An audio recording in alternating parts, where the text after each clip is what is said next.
যে আমাদের যে ভাই, স্কনের যে ভাই যাকে আটক করা হয়েছে, সে আইনগতভাবে যেন তার জামিনের বিষয়টা বিবেচনা করা হয়।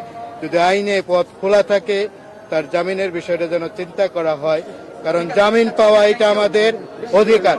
সবাই যে আমরা সবাই একমত হয়েছি, গতকাল আমাদের রাজনৈতিক দলগুলো এসে যে কথা বলে গেছে তার সঙ্গে আমরা একাত্মতা প্রকাশ করেছি যে এই মুহূর্তে আমাদের বাংলাদেশ একটা কঠিন সময়, আমরা একটা স্পর্শকাতর অবস্থার মধ্যে আছি। তাহলে আমাদের ঐক্যবদ্ধ থাকতে হবে, এটা আমাদের প্রধান কথা, আমাদের ঐক্যবদ্ধ থাকতে হবে।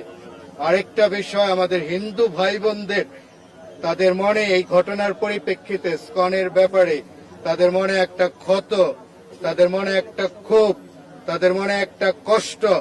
তাহলে আমরা প্রধান উপদেষ্টাকে বলেছি যে আমাদের এই ক্ষোভটাকে নিরসন করতে হবে, নিরাময় করতে হবে, এই ক্ষতটাকে নিরাময় করতে হবে। আমরা বলে এসেছি আমাদের যাদের মনে এই ঘটনার পরিপ্রেক্ষিতে যারা কষ্টে আছে, ক্ষোভে আছে, তাদের অনেকেই কিন্তু আজকে আসে নাই, তাদেরকে নিয়ে যেন প্রধান উপদেষ্টা তাদেরকে নিয়ে বসে।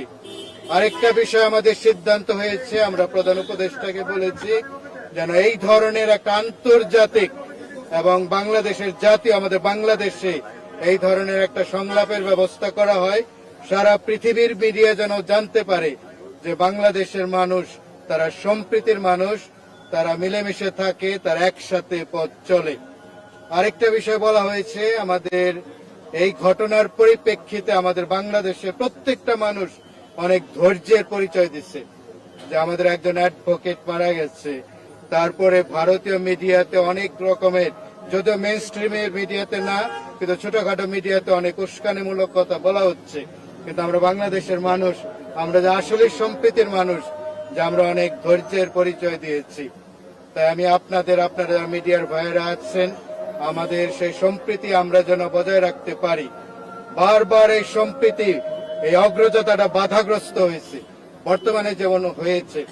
এবং আমাদের মধ্যে একজন খুব জোরালো ভাবে বলেছে, যেটা আপনারা শুনতে আগ্রহী, যে আমাদের যে ভাই, স্কনের যে ভাই যাকে আটক করা হয়েছে, সে আইনগতভাবে যেন তার জামিনের বিষয়টা বিবেচনা করা হয়।